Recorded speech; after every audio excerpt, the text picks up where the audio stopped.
One issue which this highlights is uniformed soldiers obviously have the accountability to the nation whose flag they have on their uniform. Where does the accountability for private military contractors come from?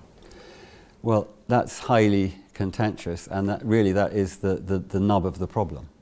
I mean, if you're wearing, Her Majesty's uniform, then what you're doing is backed up by all the institutions and the law of this country. Whether it's right or wrong, you do have that mandate, if you like.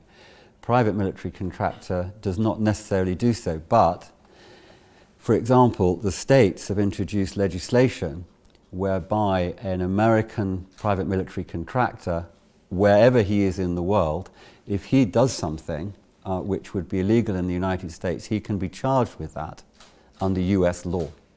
So they've got around the jurisdiction issue, if you see what I mean. Okay, but do you still think there's not an issue? Obviously the political will and the accountability, the two come hand in hand.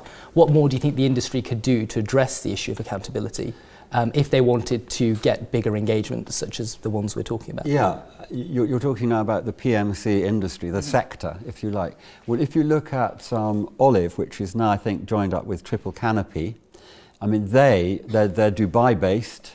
They are the St. George brothers, who are both ex-Irish Guards officers.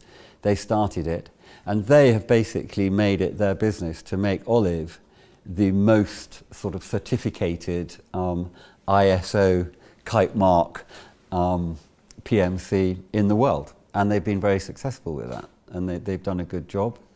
But there is a big gap between a company like that, who may end up fighting because they get attacked, and a company like Executive Outcomes at the other end of the spectrum, who basically are saying to a government, pay us to fight your war.